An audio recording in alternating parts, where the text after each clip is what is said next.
afternoon.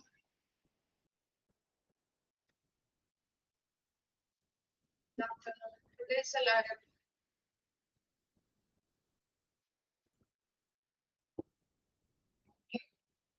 ചിലരൊന്നും കഴിച്ചിട്ടില്ലല്ലേ? കഴിച്ചു.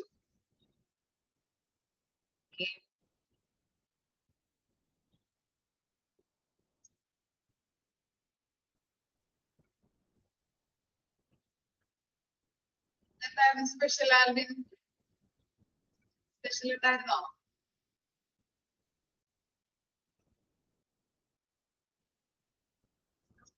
ഇല്ല.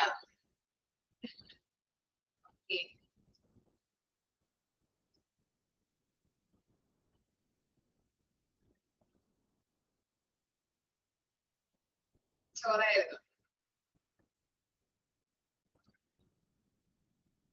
ഒരാൾക്കെങ്കിലും special ഉണ്ടായിരുന്നോ? എന്താ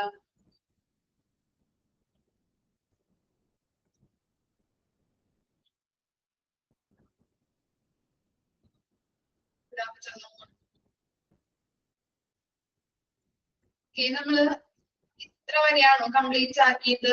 ഈ പേജ് വരെയാണോ കംപ്ലീറ്റ് ആക്കിയിട്ടുള്ളത്? നെക്സ്റ്റ് പേജ് നമ്മൾ പറഞ്ഞായിരുന്നോ?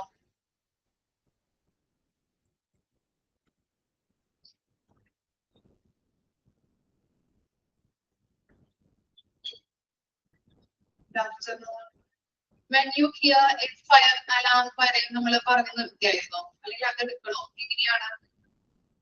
ആരെങ്കിലും ഒന്ന് പറയോ? എടുത്ത് നിർത്തിയത് എത്ര വരെയാണെന്നുള്ളത്?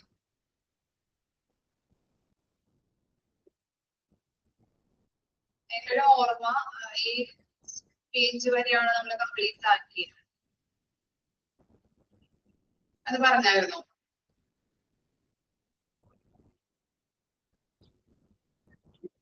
Okay okay. അപ്പൊ ജസ്റ്റ് ഒന്ന് റിവൈസ് ചെയ്യാം നമുക്ക്. When you hear a fire alarm, അല്ലെ? ഫയർ അലാം കേട്ട് കഴിഞ്ഞിട്ടുണ്ടെങ്കിൽ നമ്മൾ എന്തൊക്കെയാണ് ചെയ്യേണ്ടത്? Close all windows and doors, അല്ലെ? ഡോർസ്, വാതിലുകൾ, അതുപോലെ തന്നെ ജനലുകൾ നമ്മൾ എന്ത് ചെയ്യണം? ക്ലോസ് ചെയ്യണം. Clear the hallways of equipment and furnitures. എന്താണ് ഫർണിച്ചേഴ്സ്, അതുപോലെ തന്നെ ഇടനാഴികൾ നമ്മൾ എന്ത് ചെയ്യാം? ഹോൾവേസ് എന്ന് പറഞ്ഞിട്ടുണ്ടെങ്കിൽ ഇടനാഴിയാണ്. അത് വൃത്തിയാക്കാനായിട്ട്, അല്ലെ? കൊണ്ടുപോകാനായിട്ട് ബന്ധപ്പെട്ട് നമ്മൾ എന്ത് ചെയ്യണം? അതിന്റെ വൃത്തിയാക്കി ആ ഇടനാഴി കൃത്യമായിട്ട് ഒഴിച്ചിടാനായിട്ട് ശ്രമിക്കാം. ഒന്നിച്ചൊക്കെ മാറ്റിയിട്ട് ഒരു കാര്യങ്ങളൊക്കെ ചിലപ്പോൾ കൊണ്ടുപോകേണ്ടതായിട്ട് വരും, അല്ലെ? അവിടേക്ക്. അപ്പൊ അതുകൊണ്ട് തന്നെ ഫർണിച്ചർ ആയാലും അതുപോലെ തന്നെ ഇൻസ്ട്രുമെന്റ്സ് ഒക്കെ ചിലപ്പോൾ ഇടനാഴിയിലൊക്കെ കിടക്കുന്നുണ്ടാവും. അതൊക്കെ ക്ലിയർ ആക്കി ഇടാനാണ് ഉദ്ദേശിക്കുന്നത്. Reassure patients and visitors.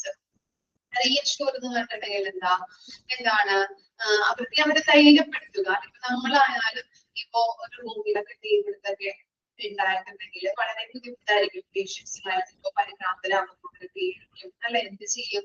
ഇനി ഞങ്ങൾ ആരെങ്കിലും രക്ഷിക്കാനുണ്ടാവോ എന്നൊക്കെ ചിലർ ചിന്തിക്കും, അല്ലെ?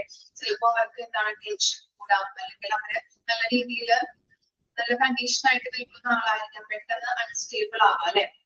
അപ്പൊ അങ്ങനെയുള്ള പേഷ്യൻസിനെ ആയാലും അവിടെ ഇരിക്കുന്ന വിസിറ്റേഴ്സിനൊക്കെ ആയാലും നമ്മൾ എന്ത് ചെയ്യണം? ധൈര്യപ്പെടുത്താനായിട്ട് ശ്രമിക്കണം. Review patient status in the preparation for an evacuation. നമ്മൾ ഒഴിപ്പിക്കുന്ന സമയത്ത് പേഷ്യൻസിനെ അവിടെ നിന്ന് ഒഴിപ്പിക്കുന്ന സമയത്ത് പേഷ്യൻസിന്റെ സ്റ്റാറ്റസ് എന്താണ്? അദ്ദേഹത്തിന്റെ കണ്ടീഷൻ എന്താണ്? നിലവിൽ ഇപ്പോൾ ഉള്ള കണ്ടീഷൻ എങ്ങനെയാണ്? നോർമൽ ആണോ, അല്ലെങ്കിൽ എന്തെങ്കിലും ബുദ്ധിമുട്ടുകൾ എന്താണ് ആ പേഷ്യൻസിന് ഫീൽ ചെയ്യുന്നുണ്ടോ? അങ്ങനെയുള്ള കാര്യങ്ങൾ നമ്മൾ എന്ത് ചെയ്യണം? നമ്മൾ നിരീക്ഷിച്ചുകൊണ്ടേയിരിക്കും. സ്റ്റാറ്റസ് എങ്ങനെയാണെന്നുള്ളത് നമ്മൾ നോക്കണം. Return to regular duties once the all clear is announced. ഇനി all clear എന്ന് അനൗൺസ് ചെയ്യുമ്പോൾ എന്ത് ചെയ്യണം? നമ്മുടേതായിട്ടുള്ള ഡ്യൂട്ടീസ് നമ്മൾ ഇവിടെ നിന്നാണ് വന്നിട്ടുള്ളത്. ചിലപ്പോൾ നമ്മൾ ചെയ്തിരിക്കുന്ന ഡ്യൂട്ടീസ് നമ്മൾ ചെയ്തിരിക്കുമ്പോഴായിരിക്കാം ഈ ഫയർ അലാം കേൾക്കുന്നത്, അല്ലെ? അല്ലെങ്കിൽ അലോട്ട് കേൾക്കുന്നത്. അപ്പൊ അവിടെ ചിലപ്പോൾ നമ്മൾ ചെയ്യുന്ന ഡ്യൂട്ടികൾ അവിടെ എത്തിയിട്ടായിരിക്കും നമ്മൾ വരുന്നത്. അപ്പൊ ക്ലിയർ ആയിട്ട് നമ്മൾ അനൗൺസ് ചെയ്ത് കഴിഞ്ഞിട്ടുണ്ടെങ്കിൽ അവരവരുടേതായിട്ടുള്ള ഡ്യൂട്ടിയിലേക്ക് അവർ തിരിച്ചു മടങ്ങണം. Turn on all the lights. എന്ത് ചെയ്യണം? ലൈറ്റുകൾ ടേൺ ഓൺ ചെയ്യാം. അതുപോലെ തന്നെ do not use the emitters. ലിഫ്റ്റുകൾ നമ്മൾ യൂസ് ചെയ്യാനായിട്ട് പാടില്ല. Absolutely no unnecessary outgoing calls because staff will abstain someone's to speak by the telephone. അപ്പൊ എന്താ പറയുന്നത്, നമ്മള് ടെലിഫോൺ നമ്മള് എന്താണ് അവിടെ നമ്മള് ടെലിഫോൺ അനാവശ്യമായിട്ടുള്ള കോളുകളൊന്നും ചെയ്യാൻ പാടില്ലപ്പോ ആ ഓഫീസിൽ അല്ലെങ്കിൽ ടെലിഫോണുള്ള സ്ഥലത്ത് നമ്മള് അനാവശ്യമായിട്ട് നമ്മൾ ചിലപ്പോൾ വീട്ടിലേക്ക് വിളിക്കാം, ഫ്രണ്ട്സിലേക്ക് വിളിക്കാൻ ആ സമയത്ത് എന്തെങ്കിലുമൊക്കെ അലാമായിട്ട് ബന്ധപ്പെട്ടൊക്കെ ആളുകള് കോണ്ടാക്ട് ചെയ്യുകയാണെങ്കിൽ ചിലപ്പോൾ നമുക്ക് കിട്ടാൻ വഴിയില്ല, നമ്മൾ സംസാരിച്ചുകൊണ്ടിരിക്കുകയാണെങ്കിൽ. അപ്പൊ അങ്ങനെയുള്ള അനാവശ്യമായിട്ടുള്ള കോളുകളൊക്കെ നമ്മള് ഒഴിവാക്കേണ്ടത് അത്യാവശ്യമാണ്. അതുപോലെ തന്നെ കോൾ എടുക്കാനായിട്ട് ചിലപ്പോൾ അവിടെ സ്റ്റാഫുകളൊന്നും ഇല്ലെങ്കിൽ അത് ബുദ്ധിമുട്ടാണ്, നമുക്ക് മറ്റുള്ളവരെ അറിയിക്കാൻ പറ്റില്ല. അപ്പൊ ഏത് സമയം ടെലിഫോണിന്റെ അടുത്ത് ആളുകൾ ഉണ്ടായിരിക്കണം എന്നാണ് അവിടെ പറയുന്നത്. ഇത്തരം കാര്യങ്ങളാണ് when you hear a fire alarm പറയുന്നത്. ഇനി നോക്കിയേ entering an affected room or songs. ഇനി നമ്മള് എന്താണ് ഈ പിടുത്തം ഉണ്ടായിട്ടുള്ള ആ റൂമിലേക്ക് നമ്മൾ എൻ്റർ ചെയ്യുമ്പോൾ എന്തൊക്കെയാണ് ശ്രദ്ധിക്കേണ്ടതെന്നാണ് അവിടെ കൊടുത്തിരിക്കുന്നത്. Feel the door. Okay, first നോക്കിയേ only enter inside. ഇതാണ് നമുക്ക് ചെറിയൊരു ചൂടാണെങ്കിൽ നമുക്ക് എന്ത് ചെയ്യാം, ആ റൂമിന്റെ അകത്തേക്ക് കയറാം അല്ലെ. ചെറിയൊരു നമുക്ക് ഫീല് ചെയ്യുന്നുണ്ടാവും, ചിലപ്പോൾ തൊട്ട് നോക്കാം അല്ലെ, ഡോറൊക്കെ തൊട്ട് നോക്കാം. അപ്പൊ എന്താണ് അവിടെ ചെറിയ രീതിയിലൊരു ചൂടാണെങ്കിൽ നമുക്ക് എന്ത് ചെയ്യാം, അവിടെ അതിൻ്റെ ഉള്ളിലേക്ക് നമുക്ക് കേൾക്കാം. It is absolutely necessary. You have a good chance of saving life. അപ്പൊ അതുപോലെ തന്നെ എന്താണ് അപ്പേക്ക് കയറേണ്ടത് വളരെ അത്യാവശ്യമായിട്ടുള്ള ഒരു സാഹചര്യമാണ്. അപ്പൊ നമുക്കറിയാം ഇപ്പൊ അധികം എന്താണ് ചൂടില്ല എന്നുണ്ടെങ്കിൽ അങ്ങോട്ടേക്ക് കയറിയിട്ട് അവിടെയുള്ള ആളുകളെ രക്ഷിക്കുക എന്നുള്ളതാണ് ഏറ്റവും വലിയ കർത്തവ്യം എന്ന് പറയുന്നത്. ഒരു സ്റ്റാഫിന്റെ ഏറ്റവും വലിയ കർത്തവ്യം എന്ന് പറയുന്നത് എന്താണ്, ലൈഫ് സേവ് ചെയ്യുമ്പോൾ തീപിടുത്തൊക്കെ ഉണ്ടായിട്ടുണ്ടെങ്കിൽ ഇതിന്റെ ഉള്ളിൽ ആളുകളുണ്ട് എന്ന് നമുക്ക് തോന്നിക്കഴിഞ്ഞിട്ടുണ്ടെങ്കിൽ അല്ലെങ്കിൽ ആളുകൾ അകപ്പെട്ട് പോയിട്ടുണ്ടെങ്കിൽ മൂന്നാല് ഡോറുകൾ കാര്യങ്ങൾ തൊട്ട് നോക്കാം. അപ്പൊ ചെറിയൊരു ചൂടാണെങ്കിൽ നമുക്ക് അതിനുള്ളിലേക്ക് കയറാം. അധികം തീപിടുത്തമോ അല്ലെങ്കിൽ സീരിയസ്നെസ്സോ ഒന്നും ഇല്ല എന്ന് മനസ്സിലാക്കുന്നുണ്ടെങ്കിൽ അതിന്റെ പ്രത്യേകത അകപ്പെട്ട ആളുകളെ അകപ്പെട്ട ആളുകളെ നമുക്ക് സേവ് ചെയ്യാനുള്ള ചാൻസ് ആണ് നമുക്ക് കിട്ടുന്നത്. If the door is hot, do not enter. എന്താണ്, ഡോർ ഹോട്ട് ആണ്, വളരെ സീരിയസ് ആയിട്ടുള്ള തീപിടുത്തം, വളരെ അകത്തേക്ക് കയറാൻ പറ്റാത്ത വിധത്തിലുള്ള തീപിടുത്തങ്ങളൊക്കെ ആണെങ്കിൽ ഡോർ ടച്ച് ചെയ്ത് പറയാൻ പറ്റില്ലേ. അപ്പൊ അങ്ങനെ ഹോട്ട് ആണെങ്കിൽ എന്താണ്, നമുക്ക് അകത്തേക്ക് കയറരുത്. അങ്ങനെയാണ് ശ്രദ്ധിക്കേണ്ടത്. കയറി പറഞ്ഞാൽ അല്ലെ തീ ഏറ്റാൻ സാധ്യതയുണ്ട്. അതുപോലെ തന്നെ പല ബുദ്ധിമുട്ടുകൾ ചിലപ്പോൾ തീ പുറത്തേക്ക് വരാം, അങ്ങനെയുള്ള കാര്യങ്ങൾ ഉണ്ടാവാം. മറ്റുള്ളവർക്ക് അത് അവരെ എഫക്ട് ചെയ്യുന്നുണ്ട്. അതുകൊണ്ട് തന്നെ നമുക്ക് അകത്തേക്ക് കയറാൻ പറ്റുന്നില്ല. വളരെ ഹോട്ടായിട്ടുള്ള കാര്യങ്ങളാണ് നമുക്ക് ഫീൽ ചെയ്യുന്നതെങ്കിൽ അകത്തേക്ക് കയറാതിരിക്കുന്നതാണ് ക്ലിയർ ആയോ. Entry and affected room of song. വളരെ ഹോട്ട് എന്താണ്, ഈ ചൂട് കുറവാണെങ്കിൽ നമ്മുടെ ആളുകളെ അകപ്പെട്ട ആളുകളെ നമുക്ക് എന്ത് ചെയ്യാൻ പറ്റും, നമുക്ക് അകത്തേക്ക് കടത്തി നമുക്ക് എന്താണ് അകത്തേക്ക് കടന്നുകൊണ്ട് അവിടത്തെ ആളുകളെ രക്ഷിക്കാനായിട്ട് നമ്മൾ അല്ലെ, അതാണ് ഏറ്റവും വലിയൊരു ഉത്തരവാദിത്വം എന്ന് പറയുന്നത്. സ്റ്റാഫിന്റെ റെസ്പോൺസിബിലിറ്റി. അതുകൊണ്ട് തന്നെ നമ്മള് എത്രയും പെട്ടെന്ന് തീപിടുത്തം ഉണ്ടായിട്ടുണ്ട് എന്ന് അറിഞ്ഞു കഴിഞ്ഞിട്ടുണ്ടെങ്കിൽ തോന്നാതെ ചെയ്തു നോക്കാം.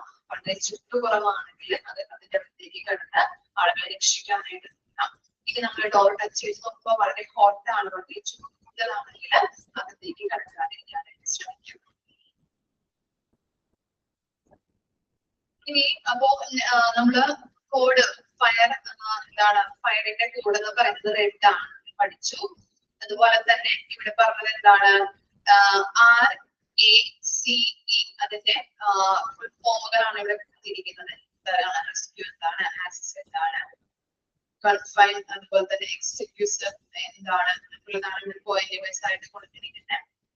അതുപോലെ തന്നെ ഫയർ ഉണ്ടാകുമ്പോൾ നമ്മൾ എങ്ങനെ കിടത്താം എന്നുള്ളതാണ് ക്ലാസ്സിൽ കൂടെ പറഞ്ഞിരിക്കുന്നത്. പി എന്ന് പറഞ്ഞാൽ എന്താണ്, എ എന്ന് പറഞ്ഞാൽ എന്താണ്, എസ് പ്ലസ് അല്ലെ, അങ്ങനെയുള്ള കാര്യങ്ങളാണ് ഇവിടെ കൊടുത്തിരിക്കുന്നത്.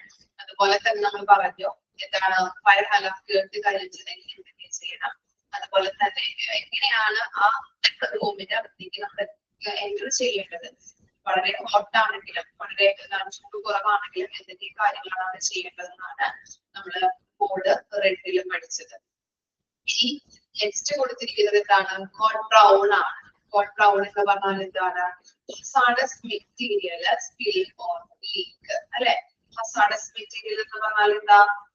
ഹസാർഡസ് മെറ്റീരിയൽ എന്തായിരിക്കും? ഹസാർഡസ് മെറ്റീരിയൽ നമ്മള് ഈ സ്പില്ലേജ് ബേസിൽ പഠിച്ചിട്ടുണ്ടാവും. അതുപോലെ തന്നെ എന്താ ബയോമെഡിക്കൽ ബേസിലൊക്കെ നമ്മൾ പഠിച്ചിട്ടുണ്ട് ഇല്ലേ?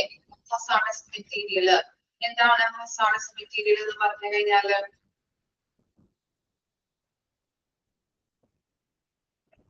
എന്താണ് ഹസാർഡസ് മെറ്റീരിയൽ?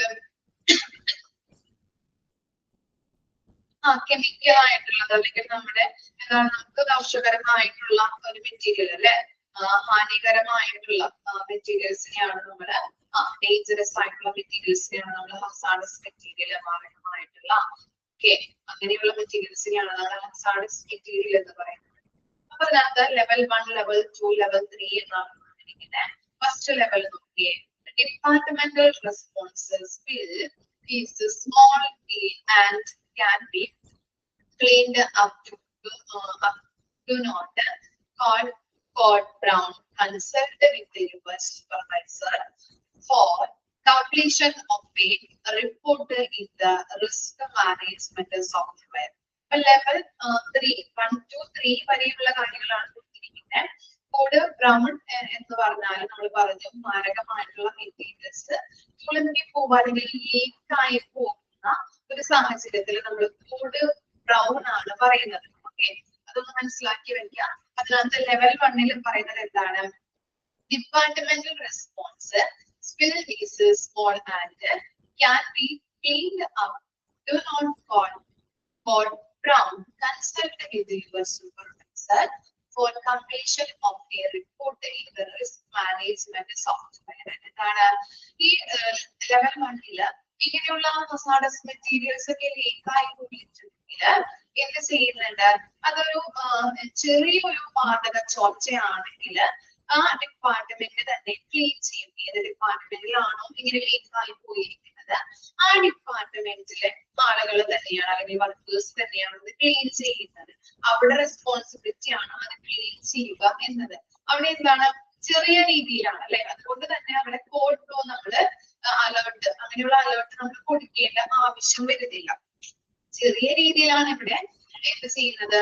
ഇങ്ങനെ ലീക്കായി പോയിരിക്കുന്നതെങ്കിൽ ഏത് ഡിപ്പാർട്ട്മെന്റിലാണോ അത് അങ്ങനെ ലീക്കായി പോയത് അവിടെയുള്ള വർക്കേഴ്സ് തന്നെയാണ് അത് ചെയ്യുന്നത്, ക്ലീൻ ആക്കുന്നത്.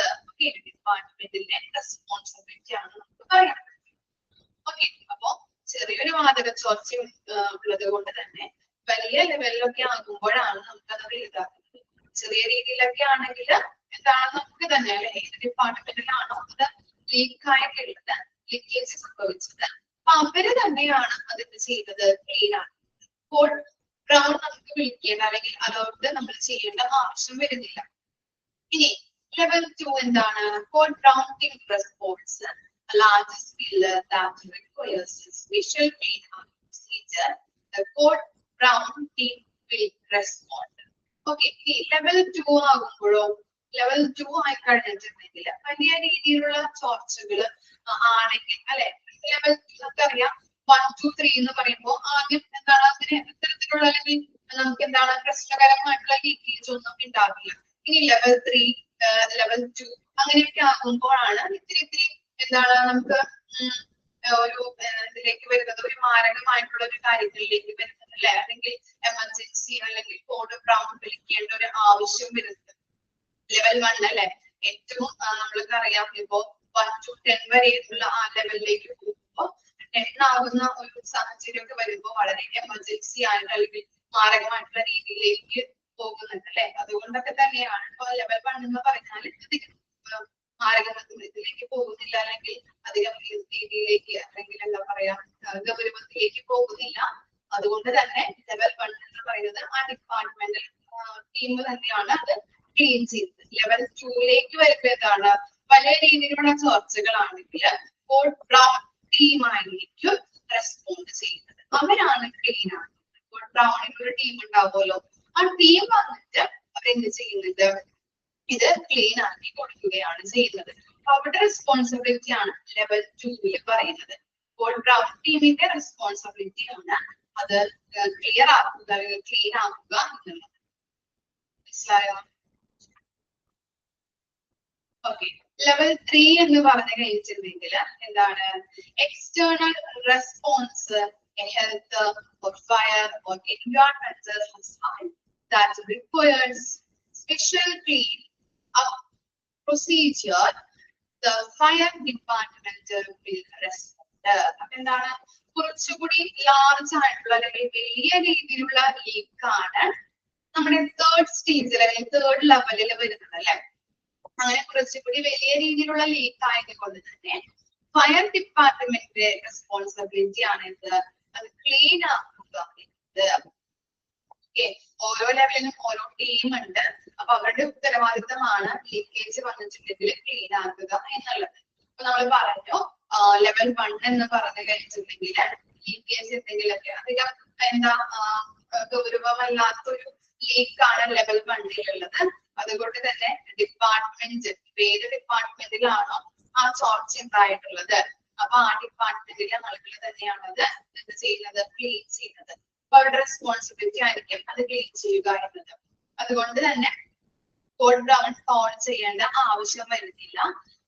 എന്താണ്, അതുപോലെ തന്നെ റിസ്ക് മാനേജ്മെന്റ് സോഫ്റ്റ്വെയറില് റിപ്പോർട്ട് പൂർത്തിയാക്കുന്നതിന് സൂപ്പർവൈസറുമായിട്ട് ബന്ധപ്പെടേണ്ടത് അത്യാവശ്യമാണ്. പറയാൻ മറന്നുപോയതാണ് കേട്ടോ. ഓക്കെ, ലെവൽ 1 പറയുന്നത് എന്താണ്, നമ്മൾ പറഞ്ഞു ഈ കോഡ് ബ്രൗൺ വിളിക്കേണ്ട ആവശ്യം വരുന്നില്ല, കുറഞ്ഞ രീതിയിലാണ് ലീക്കേജ് ഉള്ളത്. അതുകൊണ്ട് തന്നെ അവിടുത്തെ ആളുകൾ തന്നെയാണ്, ആ ഡിപ്പാർട്ട്മെന്റിലെ ആളുകൾ തന്നെയാണ് അത് ക്ലീൻ ചെയ്യുന്നത്. അതുകൊണ്ട് റിസ്ക് മാനേജ്മെന്റ് സോഫ്റ്റ്വെയറില് റിപ്പോർട്ട് പൂർത്തിയാക്കുന്നതിന് സൂപ്പർവൈസറുമായിട്ട് ബന്ധപ്പെടേണ്ടത് അത്യാവശ്യമാണ്. ഞങ്ങൾക്ക് ഇങ്ങനെ ലീക്കേജ് ഉണ്ടായിട്ടുണ്ട്, അവിടെ റിപ്പോർട്ട് നമ്മൾ കൊടുക്കണം അല്ലെ. അപ്പൊ ആ റിപ്പോർട്ട് കൊടുക്കുന്നതിന് സൂപ്പർവൈസറായിട്ട് നമ്മൾ ബന്ധപ്പെടേണ്ടത് അത്യാവശ്യമാണ്. ഇവിടെ ഒരു ചെറിയൊരു സംഭവം റിപ്പോർട്ട് ചെയ്തു എന്നതിന് കമ്പ്യൂട്ടർ സിസ്റ്റത്തിലേക്ക് നമ്മൾ കയറ്റണം. ഏതൊരു കാര്യവും നമ്മൾ റിപ്പോർട്ട് ചെയ്ത് കഴിഞ്ഞിട്ടുണ്ടെങ്കിൽ എന്താണ്, ആ റിപ്പോർട്ട് നമ്മൾ എന്താണ് സിസ്റ്റത്തിലേക്ക് സോഫ്റ്റ്വെയർ സംവിധാനത്തിലേക്ക് മാറ്റേണ്ടത് അത്യാവശ്യമാണ് അല്ലെ. അവിടെ നമ്മൾ എന്തോ ചെയ്ത് വെക്കേണ്ടത്, എന്തൊരു കാര്യം ഉണ്ടായാലും പിന്നീട് അതിനെ പിന്നീട് എന്താണ് ഒരു കാലത്ത് ചിലപ്പോൾ ചോദ്യം ചെയ്യലുണ്ടാവാം. ചിലപ്പോ അഡ്മിനിസ്ട്രേഷന്റെ ഭാഗത്തു നിന്നായിരിക്കും നിങ്ങൾ എന്തുകൊണ്ട് പറഞ്ഞില്ല, ഇങ്ങനെ ഉണ്ടായിട്ട് നിങ്ങൾ എന്തുകൊണ്ട് അത് റിപ്പോർട്ട് ചെയ്തില്ല എന്നുള്ളത്. അപ്പൊ അതിന് തെളിവ് വേണം അല്ലെ, അതിന് ഇങ്ങനെ ലീക്കേജ് ഉണ്ടായിട്ടുണ്ട് എന്നുള്ളത് സൂപ്പർവൈസറോട് പറഞ്ഞിട്ട് കമ്പ്യൂട്ടർ സംവിധാനത്തിലേക്ക് അത് എൻ്റർ ചെയ്യേണ്ടത് അത്യാവശ്യം. ഓക്കെ, അപ്പൊ ഒരു ചെറിയൊരു സംഭവം ഉണ്ടായിട്ടുണ്ട്, ലീക്കേജ് ഉണ്ടായിട്ടുണ്ട് എന്നുള്ളത് നമ്മുടെ സോഫ്റ്റ്വെയർ സംവിധാനത്തിലൂടെ കയറ്റേണ്ടത് അത്യാവശ്യമാണ്. അതിനുവേണ്ടി നമ്മൾ റിപ്പോർട്ട് ചെയ്യേണ്ടത് അത്യാവശ്യമാണ്. അതിനുവേണ്ടി സൂപ്പർവൈസറെ നമ്മൾ കോൺടാക്ട് ചെയ്യാം. ഓക്കെ, സോഫ്റ്റ്വെയർ സംവിധാനത്തിലൂടെ അല്ലെങ്കിൽ കമ്പ്യൂട്ടർ സിസ്റ്റത്തിലൂടെ കയറ്റേണ്ടത് അത്യാവശ്യമായത് കൊണ്ട് തന്നെ സൂപ്പർവൈസറിനോട് പറയണം. സൂപ്പർവൈസറാണ് ചെയ്യുന്നത്. അപ്പൊ അത്രയും കാര്യങ്ങളാണ് ലെവൽ 1 പറയുന്നത്. മനസ്സിലായില്ലേ? അപ്പൊ ചെറിയൊരു ലീക്കേജ് ഉണ്ടായിട്ടുണ്ട്, ലീക്കേജ് ഉണ്ടായി കഴിഞ്ഞിട്ടുണ്ടെങ്കിൽ അവിടെ വർക്ക് ചെയ്യുന്ന ആ ഡിപ്പാർട്ട്മെന്റിൽ വർക്ക് ചെയ്യുന്ന സ്റ്റാഫുകൾ തന്നെയാണ് അത് ക്ലീൻ ആക്കുന്നത്. ഇനി നമ്മൾ കോഡ് ബ്രൗൺ എന്ത് ചെയ്യേണ്ട ആവശ്യമില്ല, ചെറിയൊരു ലീക്കേജ് ആയതുകൊണ്ട് തന്നെ കോഡ് ബ്രൗൺ നമ്മൾ വിളിക്കേണ്ട ആവശ്യമില്ല അല്ലെ, അലോട്ട് കൊടുക്കേണ്ട ആവശ്യം വരുന്നില്ല. പക്ഷേ നമ്മൾ എന്ത് ചെയ്യണം, ഡിപ്പാർട്ട്മെന്റിൽ ഈ ഒരു ചെറിയൊരു ലീക്കേജ് ഉണ്ടായിട്ടുണ്ട് എന്നുള്ളത് സൂപ്പർവൈസറെ അറിയിക്കണം. അത് നമ്മൾ റിപ്പോർട്ട് ചെയ്യേണ്ടത് അത്യാവശ്യമാണ്. അതുകൊണ്ട് തന്നെ സൂപ്പർവൈസറെ കോൺടാക്ട് ചെയ്യുകയും ആ റിപ്പോർട്ട് നമ്മൾക്ക് എന്ത് ചെയ്യണം, കമ്പ്യൂട്ടർ സംവിധാനത്തിലൂടെ കയറ്റേണ്ടത് അത്യാവശ്യമാണ്. അതുകൊണ്ട് തന്നെ നമ്മൾ എന്ത് ചെയ്യണം, സൂപ്പർവൈസറെ കോൺടാക്ട് ചെയ്യേണ്ടത് അത്യാവശ്യമാണ്. അത്രയും കാര്യങ്ങളാണ് ലെവൽ 1 പറയുന്നത്. ലെവൽ 2 എന്ന് പറഞ്ഞു കഴിഞ്ഞിട്ടുണ്ടെങ്കിൽ എന്താണ്, ലെവൽ 1-നെക്കാട്ടിലും ഇത്തിരി കൂടുതൽ ചോർച്ചയായിരിക്കും അവിടെ ഉള്ളത് അല്ലെ. ഓരോ ലെവൽ കൂടുന്തോറും കൂടി വരുന്തോറും മാരകമായിട്ടുള്ള അല്ലെങ്കിൽ ഇത്തിരി ഗൗരവമായിട്ടുള്ള വിഷയത്തിലേക്ക് അത് മാറിക്കഴിയും അല്ലെ. അതുകൊണ്ടാണ് ലെവൽ 2 എന്ന് പറയുന്നത് കുറച്ചുകൂടി വലിയ ലെവൽ 1-നെക്കാട്ടിലും കുറച്ചുകൂടി വലിയ രീതിയിലുള്ള വാതക ചോർച്ചയാണെങ്കിൽ നമ്മൾ എന്ത് ചെയ്യുന്നുണ്ട്, കോഡ് ബ്രൗൺ ടീം ഉണ്ടാവുമല്ലോ, ആ ടീമിന്റെ ഒരു ഉത്തരവാദിത്തമാണ് അത് ക്ലീൻ ചെയ്യുക എന്നത്. അപ്പൊ അവര് വന്നിട്ട് എന്ത് ചെയ്യും, ഏത് ഡിപ്പാർട്ട്മെന്റിലാണോ ഇങ്ങനെയുള്ള ലീക്കേജ് സംഭവിച്ചത് ഇത് നോക്കിയിട്ട് അത് അവര് ക്ലീൻ ചെയ്തിട്ട് നല്ല രീതിയിൽ ക്ലീൻ ആക്കിയിട്ട് പോകും. അപ്പൊ അവരുടെ റെസ്പോൺസിബിലിറ്റി ആണ് അത് ക്ലീൻ ചെയ്യുക എന്നത് ലെവൽ 2. ഇനി ലെവൽ 3 എന്ന് പറഞ്ഞാൽ എന്താണ്? കുറച്ചുകൂടി ലാർജ് ആയിട്ടുള്ള ലീക്കേജ് ആയിരിക്കും അല്ലെ. ഓരോ നമ്മൾ പറഞ്ഞ ലെവലിൽ ഓരോ ലെവൽ കഴിയുന്നതോറും കുറച്ചുകൂടി വലിയ രീതിയിലുള്ള ലീക്കേജ് വരും. അപ്പൊ അങ്ങനെ ലീക്കേജ് വലിയ രീതിയിലാണെങ്കിൽ ആരുടെ ഡ്യൂട്ടിയാണത്? ഫയർ അല്ലെ. എന്താണ്? ഫയർ ഡിപ്പാർട്ട്മെന്റിന്റെ റെസ്പോൺസിബിലിറ്റി ആണ് അത് ക്ലീൻ ചെയ്യുക എന്നുള്ളത്.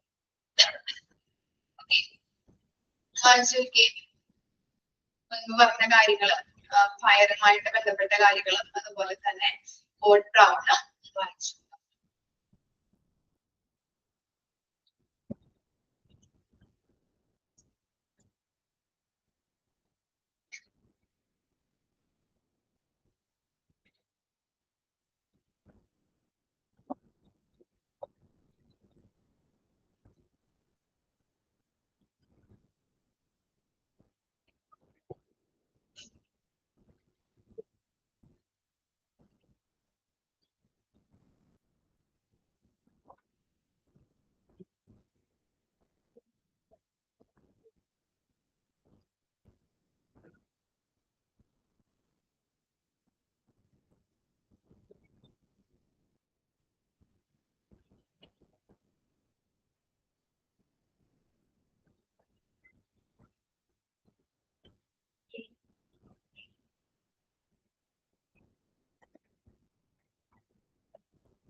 ഒരു കോഡിന്റെയും അടിയിലായിട്ടല്ലേ, തൊട്ട് താഴെ ആയിട്ട് ഓരോ പിക്ചേഴ്സ് കൊടുത്തിട്ടുണ്ട്. അപ്പൊ അതൊക്കെ ഒന്ന് നോക്കി മനസ്സിലാക്കാട്ടോ നിങ്ങൾ.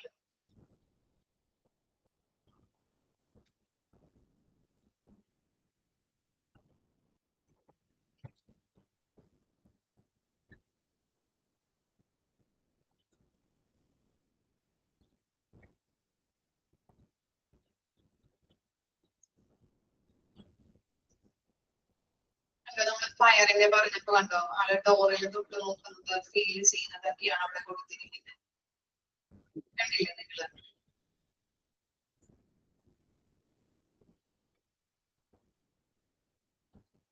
അതുപോലെ തന്നെ നമ്മുടെ ഗുഡ് ബ്രൗൺ ലീക്കേജ് സംഭവിച്ചിട്ട് അത് ക്ലീൻ ആക്കുന്നത് ഇതൊക്കെയാണ് ഇവിടെ കൊടുത്തിരിക്കുന്നത്.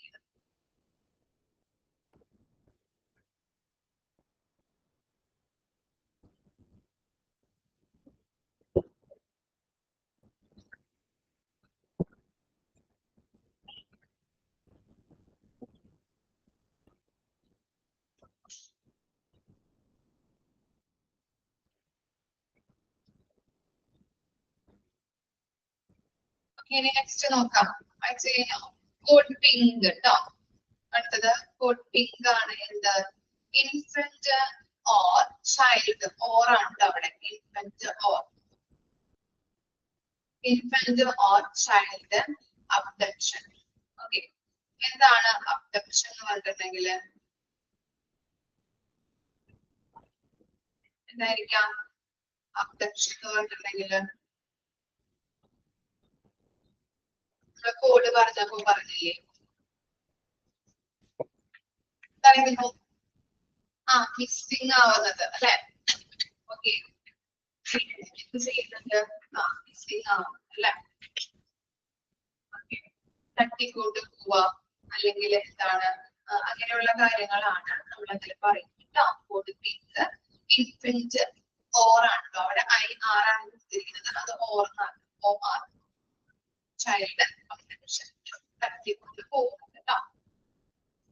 A code pink denotes a missing child or infant in hospital.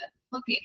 So, രണ്ട് രീതിയിൽ രണ്ട് കോഡുകളാണ് അവിടെ കൊടുത്തിരിക്കുന്നത്. കോഡ് പിങ്ക് എന്ന് പറഞ്ഞിട്ടുണ്ടെങ്കിൽ എന്താണ്, കുട്ടികള് എന്താ മിസ്സാകുന്നത് അല്ലെ? 12 മാസത്തില് താഴെ വരുന്ന കുട്ടികളുടെ മിസ്സിംഗ് ആണ് കോഡ് പിങ്കിൽ നമ്മൾ സൂചിപ്പിക്കുന്നത്. ഓക്കെ, ജസ്റ്റ് നമ്മുടെ നോട്ട് ചെയ്ത് വെക്കുക കേട്ടോ. മിസ്സിംഗ് ചൈൽഡ് അല്ലെങ്കിൽ കോഡ് പിങ്ക് എന്ന് ഡിനോട്ട് ചെയ്യുന്നത് മിസ്സിംഗ് ചൈൽഡ് ആണ്. ഹോസ്പിറ്റലില് കുട്ടികളെ കാണാതാവാം, മിസ്സാകുന്നത്. അല്ലെങ്കിൽ അവിടെ ഉദ്ദേശിക്കുന്നത് എന്താണ്, 12 മാസത്തില് താഴെ വരുന്ന കുട്ടികളെ, താഴെയുള്ള കുട്ടികളെ, 12 വയസ്സില് താഴെയുള്ള കുട്ടികളെ മിസ്സിംഗ് ആണ് കോഡ് പിങ്കില് നമ്മളെ സൂചിപ്പിക്കുന്നത്. ഇനി തൊട്ടടിയിലായിട്ട് കോഡ് പർപ്പിൾ കൊടുത്തിട്ടുണ്ട്. Code purple allots hospital staff to a missing child or child abduction. Some hospitals use the separate code pink in order and infant abduction. ചില ഹോസ്പിറ്റലുമായിട്ട് ബന്ധപ്പെട്ട് നമ്മൾ നോക്കുമ്പോൾ ചില ഹോസ്പിറ്റലില് കോഡ് പർപ്പിളും പറയും, കോഡ് പിങ്കും പറയും കേട്ടോ. അപ്പൊ അതാണ് ഇവിടെ ഡിഫറൻസ് ആയിട്ട് കൊടുത്തിരിക്കുന്നത്. നിങ്ങൾ പഠിക്കുമ്പോൾ അത് നോക്കി പഠിക്കാം കേട്ടോ. ചില ഹോസ്പിറ്റലില് ചിലപ്പോ നിങ്ങളിപ്പോ ഡിപ്ലോമയിലൊക്കെ പഠിച്ചത് എന്താണ്, ചൈൽഡ് ആവാം, അല്ലെങ്കിൽ എന്താണ് നിങ്ങളെ തട്ടിക്കൊണ്ട് പോകുന്നതാവാം. അപ്പൊ അതൊക്കെ ഒന്ന് കറക്റ്റ് ആയിട്ട് നോക്കി പഠിക്കാം കേട്ടോ. ഇവിടെ ഇങ്ങനെയാണ്, ചില ഹോസ്പിറ്റൽ വൈസ് അങ്ങനെ ഡിഫറൻസ് ആയിട്ട് പറയുന്നുണ്ടെന്നാണ് അവര് പറയുന്നത്. കോഡ് പിങ്ക് എന്ന് പറഞ്ഞു കഴിഞ്ഞിട്ടുണ്ടെങ്കിൽ എന്താണ്, 12 മാസത്തില് താഴെയുള്ള കുട്ടികളുടെ മിസ്സിംഗ് കേസ് ആണ് അവിടെ പറയുന്നത്. ഇനി കോഡ് പർപ്പിൾ എന്ന് പറഞ്ഞു കഴിഞ്ഞിട്ടുണ്ടെങ്കിൽ 1 വയസ്സിന് മുകളിലുള്ള കുട്ടികളെ തട്ടിക്കൊണ്ട് പോയിട്ട് ബന്ദിയാക്കുന്നതിനെയാണ് കോഡ് പർപ്പിളില് ഡിനോട്ട് ചെയ്യുന്നത് കേട്ടോ. 1 വയസ്സില് മുകളിലുള്ള കുട്ടികളെ തട്ടിക്കൊണ്ടുപോയി ബന്ദിയാക്കുന്നതിനെയാണ് കോഡ് പർപ്പിള് ഡിനോട്ട് ചെയ്യുന്നത്. രണ്ടും ഒന്ന് ഓർത്ത് വെക്കുക കേട്ടോ, അങ്ങോട്ടും ഇങ്ങോട്ടും മാറി പോകരുത്. കോഡ് പിങ്ക് എന്ന് പറഞ്ഞു കഴിഞ്ഞിട്ടുണ്ടെങ്കിൽ 12 മാസത്തില് താഴെയുള്ള കുട്ടികളുടെ മിസ്സിംഗ്, അതിനെയാണ് കോഡ് പിങ്ക് വെച്ചിട്ട് നമ്മൾ ഡിനോട്ട് ചെയ്യുന്നത്. കോഡ് പർപ്പിൾ എന്ന് പറഞ്ഞു കഴിഞ്ഞിട്ടുണ്ടെങ്കിൽ എന്താണ്, 1 വയസ്സിന് മുകളിലുള്ള കുട്ടികളെ തട്ടിക്കൊണ്ട് പോയിട്ട് ബന്ദിയാക്കുന്നതിനെയാണ് കോഡ് പർപ്പിള് ഡിനോട്ട് ചെയ്യുന്നത്. അത് എന്താണ്, ഓരോ ഹോസ്പിറ്റൽ വൈസും വ്യത്യാസം ഉണ്ടായിരിക്കും. Okay, code should also include clear details. ഇങ്ങനെയുള്ള നമ്മള് കോഡ് പർപ്പിൾ ആയാലും കോഡ് പിങ്ക് പറയുമ്പോഴും നമ്മൾ അലർട്ടുകൾ പറയുമ്പോൾ കുട്ടികളെ തട്ടിക്കൊണ്ട് പോകുന്നതാണല്ലോ. അതുകൊണ്ട് തന്നെ കുട്ടികളുടെ ഡീറ്റെയിൽസുകൾ നമ്മൾ എന്ത് ചെയ്യണം, കളക്ട് ചെയ്യേണ്ടത് അത്യാവശ്യമാണ് അല്ലെ. അവിടെ നോക്കിയേ, വാട്ട് ദേ വർ വെയറിംഗ് അല്ലെ, എന്താണ് അവര് വെയർ ചെയ്തിരിക്കുന്നത്, ഇത്തരത്തിലുള്ള ഡ്രസ്സുകളാണ്. ലാസ്റ്റ് സീൻ നമ്മൾ എവിടെയാണ് കുട്ടി ആദ്യം എന്താണ് ലാസ്റ്റ് ആയിട്ട് നമ്മൾ സീൻ ചെയ്യുന്നത്, ലാസ്റ്റ് ആയിട്ട് കണ്ടത് എവിടെയാണ്. And for application click details of last seen. Okay, അപ്പൊ നമ്മൾ ആരുടെ എവിടെയാണ് ലാസ്റ്റ് ആയിട്ട് കണ്ടിട്ടുള്ളത്. അപ്പൊ ഇതൊക്കെ എന്താണ്, അവിടെയുള്ള പേഷ്യൻസിനോടോ അല്ലെങ്കിൽ അവിടെ വരുന്ന വിസിറ്റേഴ്സിനോടൊക്കെ മനസ്സിലാക്കാൻ പറ്റുന്നത്. ഇങ്ങനെയുള്ള കുട്ടിയെ കണ്ടിട്ടുണ്ടോ, എവിടെയാണ് കണ്ടിരിക്കുന്നത്, ആരുടെ കൂടെയാണ്, എത്തരത്തിലുള്ള ഡ്രസ്സുകളാണ് ആ കുട്ടി ഇട്ടിരിക്കുന്നത് എന്നൊക്കെ നമ്മള് ഡീറ്റെയിൽസുകൾ ശേഖരിക്കുമ്പോൾ നമുക്ക് അതിനകത്ത് നിന്നും എന്തെങ്കിലുമൊക്കെ ബോധ്യം കിട്ടിക്കഴിഞ്ഞാൽ കുട്ടി ആരുടെ കൂടെയാണ് പോയിരിക്കുന്നത് അല്ലെങ്കിൽ ആരാണ് തട്ടിക്കൊണ്ട് പോയിരിക്കുന്നത് എന്നൊക്കെ ഐഡന്റിഫൈ ചെയ്യാനായിട്ട് പറ്റും. ഇല്ലേ, പല സിനിമകളിൽ നമ്മൾ കണ്ടിട്ടുണ്ട് അല്ലെ. കുട്ടിയെ തട്ടിക്കൊണ്ട് പോകുന്നത് ഹോസ്പിറ്റലിൽ നിന്നൊക്കെ ഒരു വിജയുടെ ഒരു ഫിലിം ഉണ്ടായിരുന്നല്ലോ. പടത്തിന്റെ പേര് അറിയില്ല മിസ്സിന്. നിങ്ങൾ കണ്ടിട്ടുണ്ടോ? എന്തെങ്കിലും എക്സ്പീരിയൻസ് ഉള്ളതായിട്ട് നിങ്ങൾക്കുണ്ടോ? ഏതെങ്കിലും ചിത്രത്തിന്റെ ഒക്കെ ഓർക്കുന്നുണ്ടോ? ഹോസ്പിറ്റൽസിൽ നിന്നൊക്കെ കുട്ടികളെ തട്ടിക്കൊണ്ട് പോകുന്ന ചിത്രങ്ങളൊക്കെ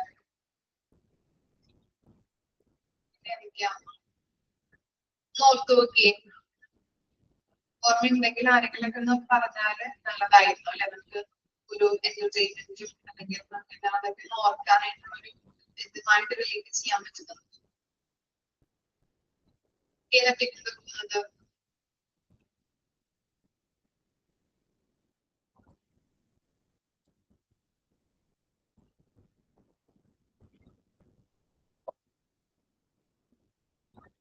ആർക്കും ഓർമ്മയില്ലേ?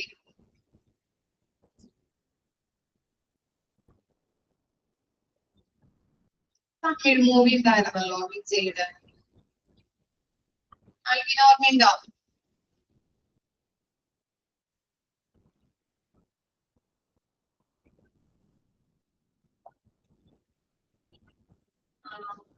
ഇല്ല. അല്ലെങ്കിൽ മലയാളം മൂവിയോ എന്തെങ്കിലും ഓർമ്മയുണ്ടോ നിങ്ങൾക്ക്? ഒന്നും ഓർമ്മയില്ലേ? നിങ്ങൾ ആരും മൂവി കാണാറില്ലേ മക്കളെ? ആരും കാണാറില്ല.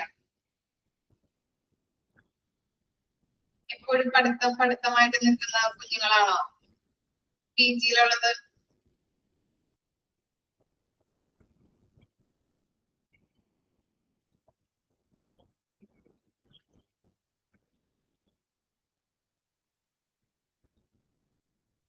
ആർക്കും ഓർമ്മയില്ലേ?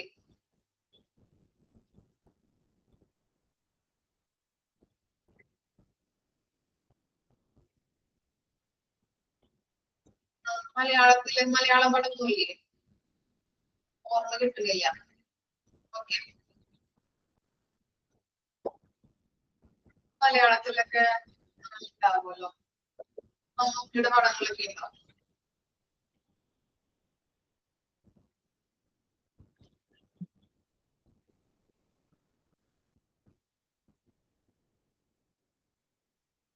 കർമ്മയോധ.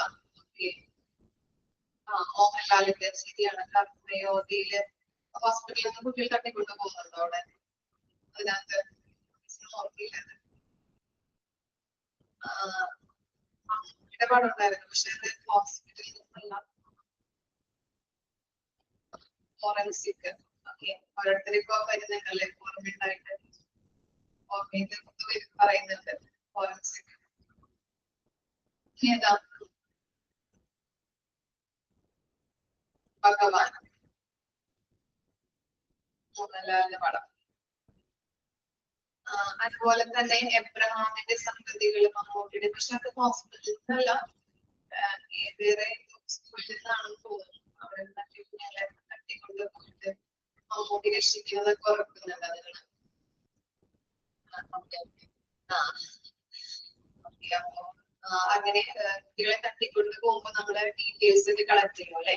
എവിടെ നിന്നാണ് എന്ന് പേഷ്യൻസ് കണ്ടിട്ടുണ്ടോ, അല്ലെങ്കിൽ വിസിറ്റേഴ്സ് കണ്ടിട്ടുണ്ടോ?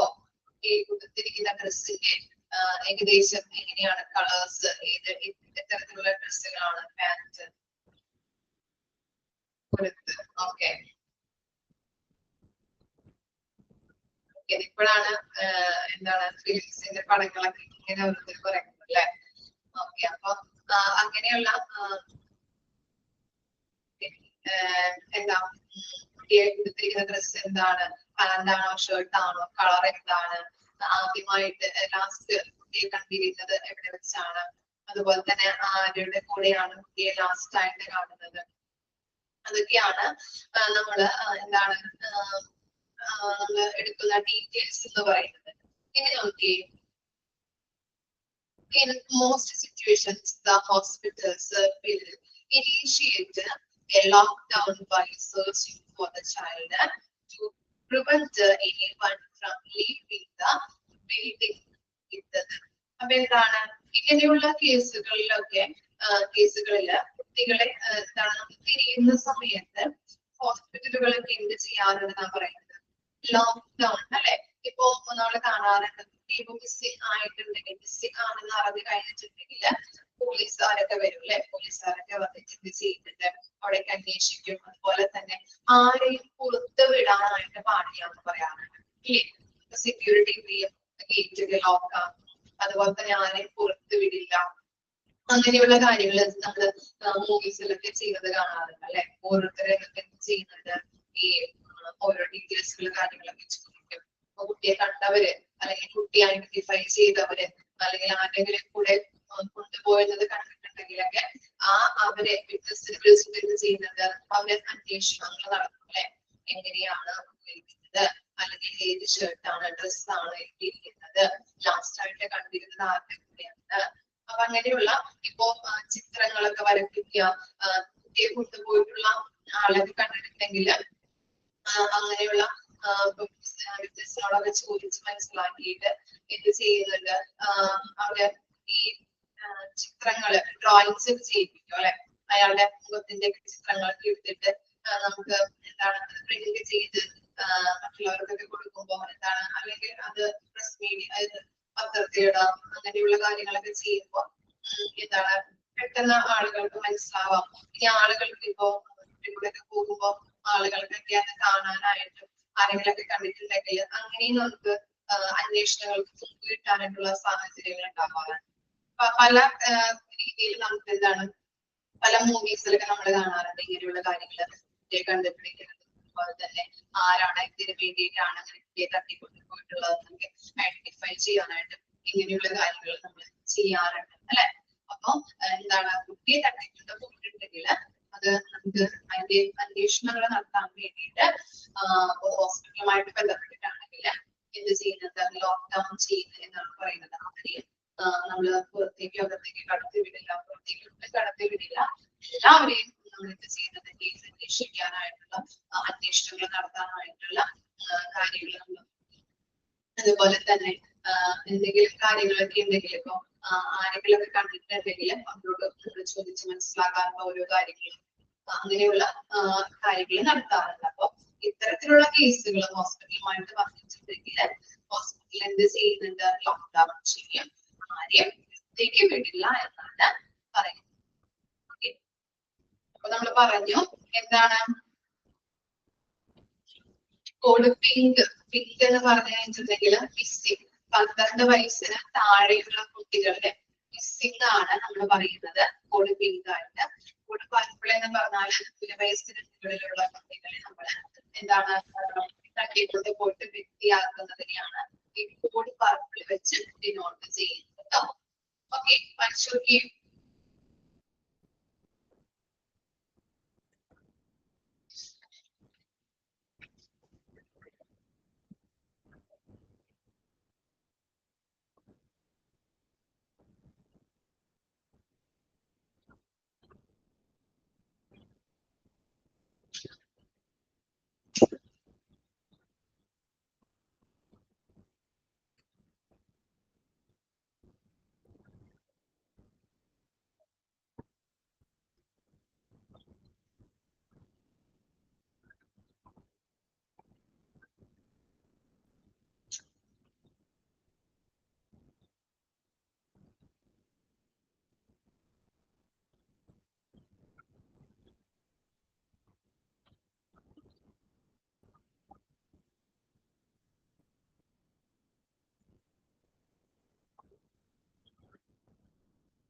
സിമ്പിൾസ് വെച്ച് ക്വസ്റ്റ്യൻസ് വന്നിട്ടില്ല.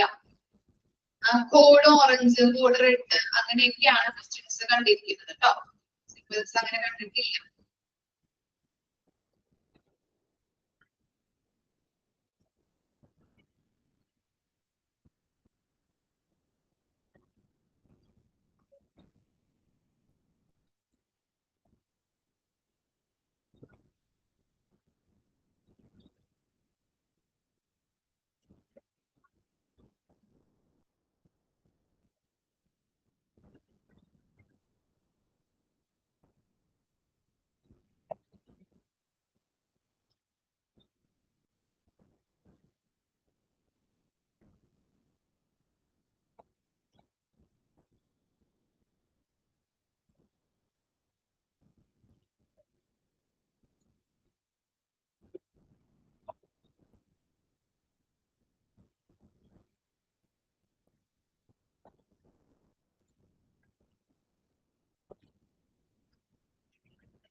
കോഡ് പിങ്ക് എന്ന് പറയുന്നത് 12 മാസത്തിലെ താഴെയുള്ള കുട്ടികളെ ടെസ്റ്റിംഗ് ആണ് അവിടെ ഉദ്ദേശിക്കുന്നത് കേട്ടോ. കോഡ് പിങ്ക് എന്ന് പറയുന്നത് താഴെയുള്ള 12 മാസത്തിലെ താഴെയുള്ള കുട്ടികൾ.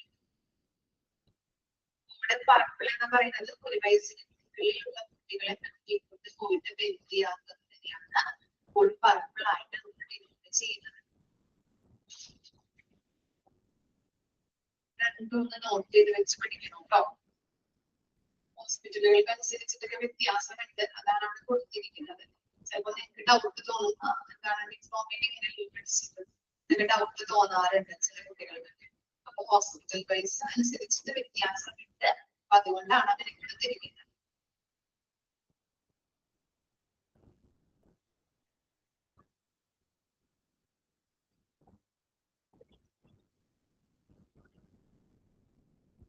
എന്തെങ്കിലും ഡൗട്ട് ഉണ്ടോ?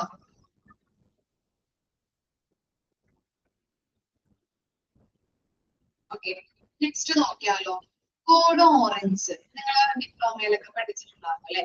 ഡിസാസ്റ്ററിനെയാണ് ഡിനോട്ട് ചെയ്യുന്നത് അല്ലെ. Code orange external disaster. Code orange alert. Hospital has been notified that a disaster has occurred in the community. No casualty are arriving yet. എന്താണ് അതിൽ പറയുന്നത്? Code orange alert. Hospital has been notified that a disaster has occurred in the community. No casualty are arriving yet. എന്താണ്? സമൂഹത്തിലെ കമ്മ്യൂണിറ്റിയില് ഒരു ദുരന്തവും സംഭവിച്ചതായിട്ട് ആശുപത്രിയെ അറിയിക്കാനായിട്ട്, ഒരു ദുരന്തം സംഭവിച്ചതായി ആശുപത്രിയെ അറിയിക്കാനായിട്ട് ഇതുവരെ എന്താണ് ആളപായം ഒന്നും ഉണ്ടായിട്ടില്ല. ഡിസാസ്റ്റർ സംഭവിച്ചു, ഡിസാസ്റ്റർ ഉണ്ടായി കഴിഞ്ഞിട്ടുണ്ടെങ്കിൽ ആളുകൾക്ക് അല്ലെങ്കിൽ എന്താണ് ആളുകൾ എന്താണ് അധികം എമർജൻസി വന്നിട്ടില്ല, അല്ലെങ്കിൽ ആളുകൾക്ക് അധികം എന്താണ് എന്തെങ്കിലും ഇതൊന്നും ഉണ്ടായിട്ടില്ല എന്നാണ് അവിടെ പറയുന്നത്. ആശുപത്രിയെ അറിയിക്കാൻ തക്കതായിട്ടുള്ള രീതിയിൽ ആളുകൾക്ക് അവിടെ ആളപായം ഉണ്ടായിട്ടില്ല. ഇനി അതിനകത്തും ലെവൽ 1, ലെവൽ 2, ലെവൽ 3 ആയിട്ട് കൊടുത്തിട്ടുണ്ട്.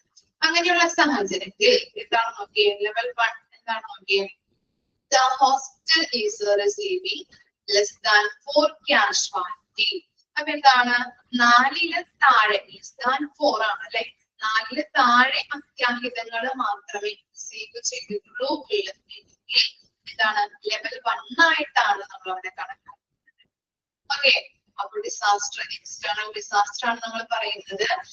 ഇതില് ഫസ്റ്റ് പോയിന്റ് പറയുന്നത് എന്താണ്? കോഡ് ഓറഞ്ച് അലേർട്ട് കൊടുക്കാനായിട്ട് എന്താണ് ഹോസ്പിറ്റലില് ഡിസാസ്റ്റർ ഉണ്ടായപ്പോ അധികം ആളപായം ഉണ്ടായിട്ടില്ല. അതുകൊണ്ടാണ് ഹോസ്പിറ്റലിൽ എന്താണ് ഒരു ദുരന്തം സംഭവിച്ചതായിട്ട് അല്ലെങ്കിൽ എന്താണ് സമൂഹത്തിൽ ഒരു ദുരന്തം സംഭവിച്ചതായി ആശുപത്രിയെ അറിയിക്കാനായിട്ട് ഇതുവരെ ആളപായം ഒന്നും ഉണ്ടായിട്ടില്ല എന്നാണ് അവിടെ കൊടുത്തിരിക്കുന്നത്. ഇനി ലെവൽ 1, ലെവൽ 2, ലെവൽ 3 അത്തരത്തിലുള്ള ലെവൽ 1, ലെവൽ 2, ലെവൽ 3 ഒക്കെ എന്താണ് എന്താ പറയുന്നത്? ലെവൽ 1 എന്ന് പറഞ്ഞു വെച്ചിട്ടുണ്ടെങ്കിൽ എന്താണ് 4 ആളുകളിൽ അല്ലെങ്കിൽ 4-ല് ലെസ് ദാൻ എന്ന് പറഞ്ഞാല് 4-ല് താഴെയുള്ള അല്ലെ അത്യാഹിതങ്ങൾ മാത്രമേ റിസീവ് ചെയ്തിട്ടുള്ളൂ എങ്കിൽ ലെവൽ 1 ആയിട്ടാണ് നമ്മൾ അവിടെ കണക്കാക്കുന്നത്. ഇനി ലെവൽ 2 എന്ന് പറഞ്ഞാലോ? The hospital is receiving more than 3 major casualties and or the number of victims or severity of injuries will require additional staff and resources. എന്താണ് ഇനി നമുക്ക് എന്താണ് ലെവൽ 2-ലോട്ട് കടക്കുമ്പോഴത്തേന് നമ്മൾ പറഞ്ഞു ലീക്കേജിൽ പറഞ്ഞിരിക്കുന്നത് പോലെ തന്നെയാണ് അല്ലെ. ലെവൽ 1-നെക്കാട്ടിലും ഇത്തിരി എന്താണ് മാരകമായിട്ടുള്ള ഒരു സാഹചര്യമാണ് ലെവൽ 2-ൽ നമ്മൾ പറയുന്നത്. അപ്പൊ എന്താണ് അവിടെ കാഷ്വാലിറ്റിയിൽ വരുന്നത്? എന്താണ് മോർ ദാൻ 3 ആണ് അല്ലെ. 3-നെക്കാട്ടിലും 3-ൽ കൂടുതലുള്ള അത്യാഹിതങ്ങളാണ് അവിടെ വരുന്നതെങ്കിൽ, നമ്മൾ റിസീവ് ചെയ്തതെങ്കിൽ എന്താണ് നമുക്ക് കൂടുതൽ സ്റ്റാഫുകൾ അവരെ കെയർ ചെയ്യാനായിട്ടും അവർക്ക് ട്രീറ്റ്മെന്റ് കൊടുക്കാനായിട്ടും അവരെ ശുശ്രൂഷിക്കാനായിട്ടൊക്കെ റിസോഴ്സസുകൾ ആവശ്യമാണ്. അതുപോലെ തന്നെ എന്താണ് അഡീഷണൽ ആയിട്ടുള്ള സ്റ്റാഫുകൾ അത്യാവശ്യമായിട്ട് വേണ്ടതാണ്. ലെവൽ 2 എന്ന് പറയുന്നത്. ഇനി ലെവൽ 3 എന്താണ്? The hospital is receiving more than 3 major casualty and or the number of victims of severity injury will require additional staff and resources. ഇപ്പൊ പറഞ്ഞിരിക്കുന്നത് പോലുള്ള സെന്റൻസ് തന്നെയാണ് സെയിം ആയിട്ട് കൊടുത്തിരിക്കുന്നത്. And normal hospital routines will be disputed for orange external disaster. ഇനി external disaster ഉണ്ടാകുമ്പോ level 3 കടക്കുമ്പോ എന്താണ് ഉദ്ദേശിക്കുന്നത്? ലെവൽ 3 ആകുന്നത് എന്താണ്? more than 3 major casualty. മൂന്നിൽ കൂടുതൽ അത്യാഹിതങ്ങൾ ഉണ്ടായിട്ടുണ്ടെങ്കിൽ നമുക്ക് എന്താണ് കൂടുതൽ റിസോഴ്സസുകളും കൂടുതൽ സ്റ്റാഫുകളുടെ സഹായം ആവശ്യമായിട്ട് വരിക അല്ലെ. അതുപോലെ തന്നെ ഇങ്ങനെയുള്ള ഡിസാസ്റ്ററുകൾ സംഭവിക്കുമ്പോൾ എന്താണ് നമുക്ക് റുട്ടീൻ ആയിട്ട് അല്ലെങ്കിൽ നോർമൽ ആയിട്ട് പോകുന്ന ഒരു പ്രവർത്തനങ്ങളിലെ തകിടം അറിയാനുള്ള സാഹചര്യം ഉണ്ടാകും അല്ലെ. ഇങ്ങനെയുള്ള പെട്ടെന്നുള്ള ദുരന്തങ്ങളൊക്കെ സംഭവിക്കുമ്പോഴാണ് ഹോസ്പിറ്റലിൽ കൂടുതലും ആളുകൾ കൂടുതൽ പേഷ്യൻസ് വരുന്നത് അല്ലെ കൊണ്ടുവരുന്നത്. അതുപോലെ തന്നെ അപ്പോ എന്താണ് സ്റ്റാഫുകളുടെയും റിസോഴ്സസുകളുടെയും സഹായങ്ങൾ നമുക്ക് ആവശ്യമായിട്ട് വരും. അതുപോലെ തന്നെ ആ നോർമൽ ആയിട്ട് പോകുന്ന ഒരു പാറ്റേണില് എന്ത് സംഭവിക്കുന്നുണ്ട്? തകിടം അറിയാനായിട്ട് സാധ്യതയുണ്ട് അല്ലെ. അപ്പൊ ഒരു തടസ്സം അവിടെ ഉണ്ടാവും അല്ലെ. നോർമൽ ആയിട്ട് പോകുന്ന ഒരു റുട്ടീൻ പാറ്റേണിൽ പോകുന്ന ഹോസ്പിറ്റല് ഈ ഡിസാസ്റ്റർ വന്നു കഴിഞ്ഞിട്ടുണ്ടെങ്കിൽ അതിനകത്ത് തടസ്സം ഉണ്ടാവാം. കാരണം എന്താ? ചിലപ്പോ സ്റ്റാഫുകൾ കുറവുണ്ടാവാം ക്യാഷ്വാലിറ്റിയിലൊക്കെ. അപ്പൊ കൂടുതൽ സ്റ്റാഫുകളെ അവിടേക്ക് കൊണ്ടുവരാം, റിസോഴ്സുകളുടെ ആവശ്യമായിട്ട് വരാം. അപ്പൊ എന്താണ് അവിടെ ഒരു ചെറിയൊരു എന്താ തകിടം മറിയല് ഹോസ്പിറ്റലിൽ ഉണ്ടാവാൻ ചാൻസ് ഉണ്ടെന്നാണ് പറയുന്നത്. അതാണ് 1 to 3 ലെവലിൽ പറയുന്നത്. ക്ലിയർ ആണോ? 1 to 3 ലെവല് വായിച്ചു നോക്കി. നിങ്ങളൊന്ന് ഓർത്ത് കണക്ട് ചെയ്ത് പഠിച്ചാൽ മതി. ലെവൽ 1 ആകുമ്പോ എന്താണ്? 4 കുറവ് അത്യാഹിതങ്ങൾ ഉണ്ടെങ്കിൽ എന്താണ് ഹോസ്പിറ്റൽ റിസീവ് ചെയ്യുന്നു അത്രേ ഉള്ളൂ അതിനകത്ത് പറയുന്നത്. ലെവൽ 2 ആകുമ്പോ 3 കൂടുതൽ അത്യാഹിതങ്ങൾ സംഭവിച്ചു കഴിഞ്ഞാല് നമുക്കറിയാം എന്താണ് തീവ്രത, രോഗികളുടെ തീവ്രത അനുസരിച്ചിട്ടാണ് നമ്മള് ഓരോ പരിചരണങ്ങള് കെയറുകളൊക്കെ രോഗികൾക്ക് കൊടുക്കാനായിട്ട്. അപ്പൊ അവിടെ സ്റ്റാഫുകൾ കൂടുതൽ നമ്മള് കൊടുക്കേണ്ടതായിട്ട് വരും ക്യാഷ്വാലിറ്റിയിലോട്ട്. അതുപോലെ തന്നെ റിസോഴ്സുകൾ പേഷ്യൻസ് കൂടുന്നതനുസരിച്ചുകൊണ്ട് അവരുടെ സിവിയറിറ്റി അനുസരിച്ചുകൊണ്ട് തന്നെ റിസോഴ്സുകൾ നമ്മള് പ്രൊവൈഡ് ചെയ്യേണ്ടതായിട്ട് വരുന്നുണ്ട്. ഇതാണ് ലെവൽ 2. ലെവൽ 3 എന്ന് പറയുമ്പോ സെയിം തന്നെയാണ് പറയുന്നത്. 3 കൂടുതൽ ക്യാഷ്വാലിറ്റി അല്ലെങ്കിൽ അത്യാഹിതങ്ങൾ സംഭവിച്ചു കഴിഞ്ഞാല് പേഷ്യൻസിനെ അല്ലെ കൂടുതൽ ഉണ്ടാകും. അതുപോലെ തന്നെ റിസോഴ്സുകൾ അവിടെ വരും, സ്റ്റാഫുകളുടെ ആവശ്യങ്ങൾ അവിടെ വരുന്നുണ്ട്. അതുപോലെ തന്നെ നോർമൽ ആയിട്ടൊരു റുട്ടീൻ പ്രവർത്തനങ്ങൾ നടക്കുന്ന ഹോസ്പിറ്റലാകുമ്പോ പെട്ടെന്നാണ് ഇങ്ങനെ ദുരന്തങ്ങൾ സംഭവിക്കുന്നത്. അങ്ങനെ ദുരന്തങ്ങൾ സംഭവിക്കുമ്പോ അവിടെ എന്താണ് ആ പ്രവർത്തനങ്ങൾ നോർമലായിട്ട് പോകുന്ന പ്രവർത്തനങ്ങളിൽ ഒരു തടസ്സം ഉണ്ടാവാൻ ചാൻസ് ഉണ്ട്. ഇങ്ങനെയുള്ള ഡിസാസ്റ്ററുകൾ ഉണ്ടാവും. ഓക്കെ, ഇത്ര വരെ എടുക്കുന്നുള്ളൂ മിസ്. ഇത്ര വരും ലെവൽ 3 വരുന്നു വായിച്ചു നോക്കിയേ.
ആണോ? എന്തെങ്കിലും ഡൗട്ട് ഉണ്ടോ?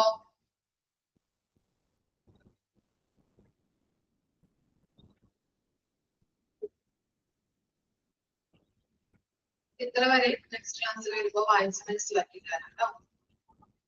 Okay, thank you.